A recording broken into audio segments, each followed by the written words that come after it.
Well, hello there. My name is Miss Angel, and this is my monologue called Little Dandelion.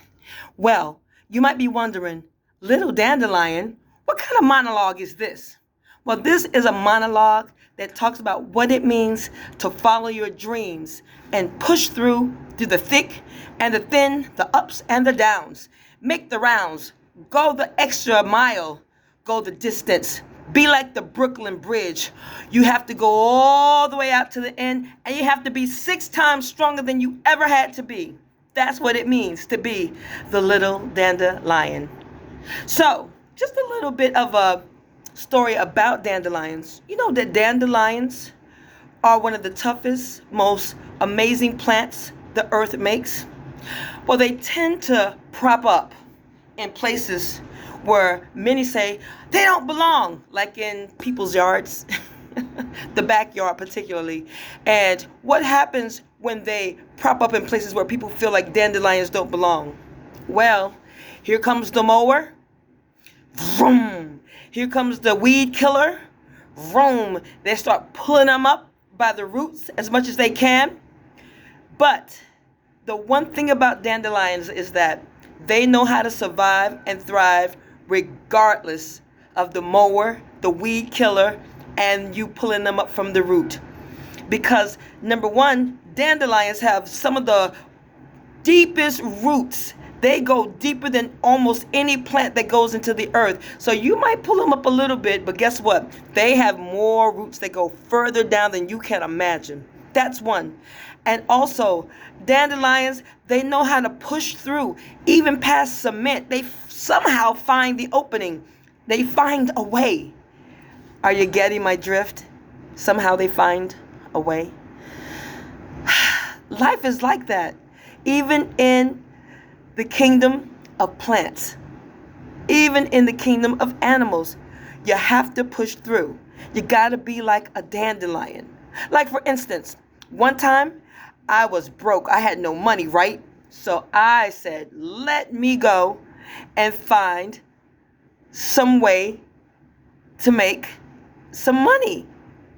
And I saw a talent show. It said, singing contest, $200.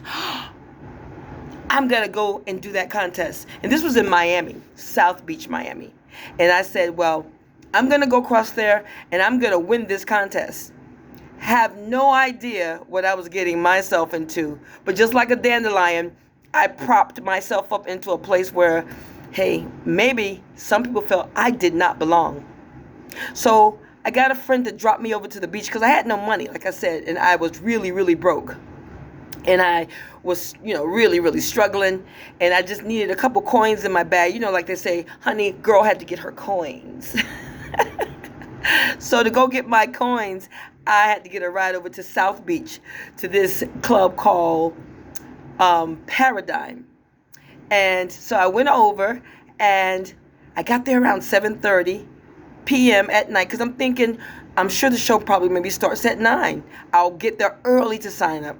Well, I didn't get there early. I got there real early, like too early.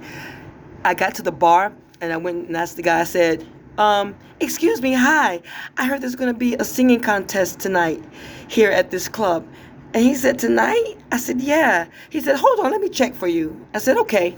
So he went and he checked and then he came back and he said, honey, that contest is not till 2 in the morning. OMG. I said, I don't have any money and I can't go back home. I have to win this contest. And he said, well, girl, you better just figure it out. I said, well, can I sit here at the bar and just drink salsa water or water? He said, sure, I got you. And he let me sit there. And then as I'm sitting there, as the night starts to, get later and later, 8 o'clock, 8:30, 9 o'clock, 9:30, I see all these tall, big, gorgeous women.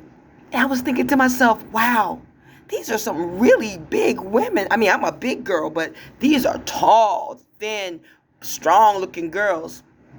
Needless to say, Miss Angel, hello. This was a gay night, and this was a drag show. I had no idea. Oh my God.